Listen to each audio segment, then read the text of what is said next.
sudah sampaikan dan kita sudah bahas pada pertemuan kita kemarin siang, bahwasanya yaitu di ayat yang ke-60 ya, yang menggambarkan perjalanan Nabi Musa alaihissalam ketika hendak belajar kepada Nabi Khidir alaihissalam. Di antara faedah-faedah yang kami sebutkan bahwasanya perbuatan dari Nabi Musa alaihissalam ini menunjukkan akan bagaimana keutamaan ilmu tersebut.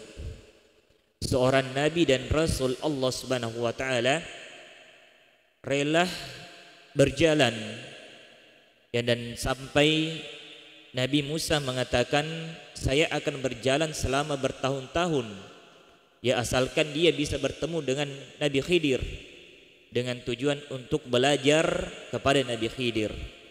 Maka ini menunjukkan kepada kita tentang bagaimana keutamaan ilmu tersebut. Dan ini juga digambarkan oleh para salafus saleh kita terdahulu ketika mereka ingin mengambil hadis dari salah seorang sahabat ataupun perawi hadis yang lain. Dia rela melakukan perjalanan yang begitu jauh hanya untuk mendengarkan sebuah hadis. Salah satu hadis yang kami contohkan pada pertemuan kita yang terakhir, yaitu hadis yang menyebutkan bahwasanya di hari kiamat itu kita akan dikumpulkan dalam keadaan bertelanjang bulat di dalam satu tempat yang sama, dan matahari akan didekatkan di atas kepala-kepala kita. Dan ternyata hadis ini sampai kepada kita itu memerlukan perjuangan yang sangat luar biasa. Sahabat ini rela melakukan perjalanan selama 1 bulan. Kurang lebih 1 bulan dia melakukan perjalanan hanya untuk mendengarkan hadis ini secara langsung. Maka ini menunjukkan kepada kita bahwasanya bagaimana keutamaan ilmu itu. Orang-orang rela berjalan kurang lebih 1 bulan hanya untuk mendapatkan sebuah hadis, yang dimana nantinya hadis itu juga akan sampai kepada diri kita. Dan insyaallah saya akan menambahkan beberapa faedah bahwasanya ilmu itu pula, ilmu itu seharusnya kita yang datang untuk belajar ya, bukan malah sebaliknya. Justru orang yang ingin mengajarkan kita yang datang kepada diri kita, yaitu bukan di antara adab-adabnya, tetapi adab di antara ilmu, adat penuntut ilmu yang diajarkan oleh para salafus saleh kita, bahwasanya ilmu itu didatangi ya, ilmu itu didatangi ya, sebagaimana perbuatan dari Nabi Musa alaihissalam mencari keberadaan Nabi Khidir untuk mendapatkan yang namanya ilmu tersebut. Kemudian kita akan masuk di ayat yang ke-61, di mana ke ayat 61 ini sampai ayat yang ke-62 Allah Subhanahu wa taala berfirman, "Falamma balagha majma'a bainihima nasiya hutahuma fattakhadha sabilahu fil bahri saraba." Maka tatkala mereka sampai ke pertemuan 2 buah lautan tersebut, maka mereka lalai akan ikannya. Lalu ikan itu melompat mengambil jalan ke laut itu. Jadi ketika Nabi kita Nabi Musa alaihissalam hendak melakukan perjalanan bertemu dengan Nabi Khidir, dia menjadikan sebuah tanda, yaitu adalah ikan, yang dimana nantinya ikan ini dia melompat ke lautan, dia akan berjalan dengan aneh. Jadi ini yang dijadikan tanda Nabi kita Nabi Musa alaihissalam tentang keberadaan Nabi Khidir alaihissalam. Kemudian Allah Subhanahu wa taala melanjutkan firman-Nya di ayat yang ke-62, "Falamma jawaza qala li fatahu atina qada'ana laqad lakina min safarina hadza nasaba." Maka tak kala mereka berjalan lebih jauh, ya artinya ikan yang tadi itu dijadikan tanda, Nabi Musa alaihissalam dan juga pelayannya tersebut, pembantunya yang menemani perjalanan Nabi Musa itu tidak sadar. Ternyata ikan yang dijadikan tanda itu sudah melompat ke lautan, artinya sudah di situ keberadaan Nabi Khidir. Ya, baru setelah dia berjalan dan dia merasa letih, ya Nabi Musa dan pelayannya merasa letih, ya baru dia singgah untuk beristirahat. Dan berkatalah Nabi Musa, atina ghada'ana, maka bawalah kemari makanan kita. Sesungguhnya kita telah merasa letih karena perjalanan kita ini. Ya, ada beberapa faedah yang dikeluarkan oleh para ulama kita berkenaan dengan ayat ini. Ya, jadi kita akan menarik beberapa faedah dari ayat ini, dari dua ayat ini. Ayat yang ke-61 dengan ayat yang ke-62 dari surah Al-Kahfi. Bahwasanya faedah yang pertama, bahwasanya para nabi dan juga manusia itu boleh lupa. Ya, artinya sifat lupa pada diri kita itu selalu ada. Yang bahkan Nabi Musa alaihissalam lupa, ya bahwasanya ikan yang dia jadikan tanda sebagai keberadaan Nabi Khidir itu dia lupa kalau dia lompat, ya dia lalai, ternyata ikan itu sudah lompat. Jadi kita juga ini sebagai manusia biasa, terkadang kalau penyakit lupa itu datang kepada kita, ya atau sifat lalai itu datang menghampiri kita, itu sudah hal yang biasa saja. Ya tetapi kalau kita lalai dari yang namanya ketaatan, ya lalai dari namanya ketaatan, disitulah terkadang kita membutuhkan yang namanya nasihat-nasihat.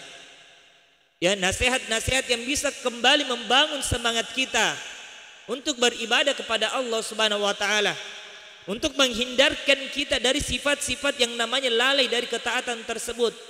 Jadi itulah juga kenapa ya kita senantiasa meminta nasihat ya kepada saudara-saudara kita, ya ketika kita mungkin merasa keimanan kita itu sedang turun. Dan faedah yang kedua dari ayat ini, dari ayat 61 dan 62, bahwasanya perlunya kita itu mempersiapkan bekal ketika kita hendak melakukan perjalanan. Ya, perkataan Nabi Musa alaihissalam bahwasanya bawalah makanan itu kemari, ini menunjukkan bahwasanya Nabi Musa alaihissalam membawa bekal untuk perjalanannya. Maka begitupun kita, ya tak kala kita hendak melakukan perjalanan, lakukanlah, bawalah perbekalan-perbekalan. Dan kata ulama kita, ya lebih utama lagi perbekalan, ya perbekalan yang perlu kita persiapkan untuk melakukan perjalanan akhirat kita. Itu yang lebih utama. Perjalanan akhirat itu perlu kita adakan yang namanya perbekalan. Perlu ada namanya perbekalan. Dan Allah Subhanahu wa taala memang sudah mewanti-wanti kita di dalam Al-Qur'an. Wa tazawwadu fa inna khairaz zadit taqwa. Zadin itu artinya dalam bahasa Indonesia kita sebut sebagai bekal. Ya, dan sebaik-baiknya perbekalan bagi kita untuk mengarungi yang namanya perjalanan kita menuju ke kampung akhirat adalah ketakwaan kepada Allah Subhanahu wa taala. Maka perjalanan dunia saja itu kita diperintahkan untuk membawa bekal. Ya, apatah lagi kalau yang namanya perjalanan akhirat, di mana di akhirat itu kita akan sibuk dengan urusan kita masing-masing. Ya, urusan kita masing-masing. Dan kalau manusia itu sudah meninggal, ya dia itu hanya akan diikuti oleh 3 hal ke kuburannya. Yang pertama, dia diikuti ahlahu wa maluhu. Dia akan diikuti oleh keluarganya dan juga harta-hartanya. Jadi kalau mayat itu sudah diantarkan ke liang lahat, jadi itu dia hanya diikuti 3 hal. Yang pertama tadi harta dan juga keluarganya. Fayarji'u itsnan wa yabqa wahid. Tetapi 2 dari 3 bekal yang dibawa si mayit itu ataupun yang mengantarkan si mayit, ya 2-nya itu akan kembali. yaitu harta dan juga keluarganya itu akan kembali, dan yang sisa yang menemaninya adalah amal-amalnya. Jadi inilah amalan kita yang menjadi bekal kita, yang menjadi bekal kita untuk mengarungi yang namanya perjalanan akhirat tersebut. Jadi senantiasalah kita memperbanyak amal ibadah kita sebagai bekal kita untuk mengarungi yang namanya perjalanan akhirat ini. Terutama ya sekarang ini kita berada di akhir-akhir dari bulan suci Ramadan. Insya Allah sebentar malam itu kita masuk ke malam yang ganjil, malam yang ke-29. Kata Rasulullah, carilah malam Lailatul Qadar itu di malam yang di malam yang ganjilnya. Dan kita masih ada satu malam ganjil, yaitu malam 29. Dan menurut pengamatan kami ya, di antara tanda-tanda yang disebutkan oleh Rasulullah SAW untuk terjadinya malam Lailatul Qadar itu, dari malam ke-21, 23, 25, 27 kami belum mendapati terjadinya tanda-tandanya malam Lailatul Qadar. Tapi wallahu alam, kami juga tidak mengatakan bahwasanya malam Lailatul Qadar itu belum terjadi atau bagaimana. Tetapi pengalaman kami sudah beberapa tahun kami mengamati, itu kebanyakan terjadinya di malam yang ke-29. Jadi marilah kita maksimalkan ya malam ke-29 ini dengan ibadah kita kepada Allah Subhanahu wa taala. Kita yang mungkin di malam-malam yang sebelumnya belum pernah mendirikan sholat malam, maka diusahakan malam ini harus salat malam. Kita yang mungkin selama 10 terakhir ini sedekah tak mungkin hanya pas-pasan, usahakan memang malam ini perbanyak sedekah tak. Perbanyak sedekah tak. Karena ibaratnya kalau kita bersedekah ya di malam Lailatul Qadar itu 100.000 yang kita sedekahkan, itu ibaratnya kita akan bersedekah selama 83 tahun sebanyak 100.000. Kalau kita salat malam ya mendirikan salat malam 8 rakaat, itu ibaratnya kita melaksanakan salat rakaat, salat lail, salat malam itu selama 83 tahun. Kata Rasulullah SAW, sebaik-baiknya salat sunnah yang dilakukan adalah salat malam. Ya jadi jangan sampai kita terlewatkan malam ganjil ke-29 ini untuk memperbanyak ibadah kepada Allah Subhanahu wa taala. Jadi marilah kita manfaatkan ya malam ini nantinya untuk kita memaksimalkan ibadah kita kepada Allah Subhanahu wa taala. Dan juga satu lagi faedah yang sebelum kami tutup, faedah yang ingin kami sampaikan dari ayat surah Al-Kahfi ini dan ayat yang 61 dan ayat 62, yaitu memberikan juga pelajaran bagi kita bahwasanya hendaklah kita ya kalau kita memiliki seorang pelayan di rumah-rumah kita ya atau mungkin orang yang membantu pekerjaan kita ya, kalau misalkan kita memiliki pegawai yang bisa membantu kita misalkan menjual di toko ya, maka hendaklah kita memperhatikan adab-adabnya ya. Di antara adab yang kami sebutkan kemarin yaitu bahwasanya janganlah kita memanggil pelayan-pelayan kita atau pembantu-pembantu kita dengan sebutan-sebutan yang buruk ya, tetapi senantiasa kita memanggil dia dengan sebutan-sebutan yang ia senangi. Dan juga satu tambahan dari ayat 61 dan 62 ini bahwasanya hendaklah ya kalau kita memiliki pelayan ya di rumah kita, pembantu, maka hendaklah kita juga memberikan makan ya, memberikan makan sesuai dengan makanan apa yang kita makan ya, sebagaimana perbuatan dari Nabi Musa alaihissalam ya, ketika dia meminta kepada pelayannya untuk membawa makanan yang dijadikan bekal untuk perjalanannya, ternyata Nabi kita Nabi Musa alaihissalam tidak makan sendirinya, dia juga memanggil pelayannya untuk makan bersama dengan makanan yang sama. Maka ini ada salah satu adab nubuwah ya, adab Nabi Musa alaihissalam yang mengajarkan kepada kita bahwasanya hendaklah kita menjaga ya adab-adab seperti ini ya, dengan memberikan makan kepada orang-orang yang mungkin membantu meringankan pekerjaan kita dengan makanan yang serupa pula ya.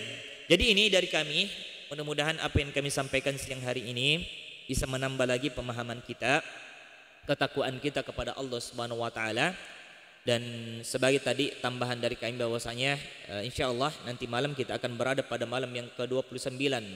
Jadi marilah kita maksimalkan malam tersebut untuk beribadah kepada Allah Subhanahu wa taala. Ya, jadi kita yang biasanya jarang sholat malam datang ke sholat malam. Ya, kita yang mungkin sedekahnya cuma pas-pasan, usahakan memaksimalkan sedekah tak di malam ke-29 ini. Ya, semoga kita bisa mencapai kemuliaannya ya malam Lailatul Qadar tersebut. Itu kita seakan-akan beribadah 83 tahun, dan itu sudah melebihi jatah hidup kita. Ya kan, kita itu diberikan jatah hidup ya sebagaimana disebutkan dalam hadis itu berkisar 60-70. Ya, kalau ada yang lebih daripada itu hanyalah bonus. Ya, tapi kebanyakan kita itu berkisar di angka 60 sampai 70 tersebut. Ya, jadi kalau kita bisa mendapatkan kemuliaan malam Lailatul Qadar ini, itu kita beribadah sudah melampaui dari usia kita. Dan mudah-mudahan dengan ibadah tersebut ya bisa menjadi hujjah di hadapan Allah Subhanahu wa taala, dan Allah Subhanahu wa taala memasukkan kita ke dalam surganya. Ya, kami tutup pertemuan kita pada siang hari ini. Mudah-mudahan apa yang kami sampaikan dapat memberikan kita manfaat, dan apabila ada salah-salah kata itu datangnya dari kami pribadi, tak lepas dari manusia biasa dan keterbatasan ilmu yang kami miliki. Kami tutup majelis kita dengan baca doa kafaratul majelis. Subhanakallah bihamdik, asyhadu an la ilaha illa anta, astaghfiruka wa atubu ilaik. Assalamualaikum warahmatullahi wabarakatuh.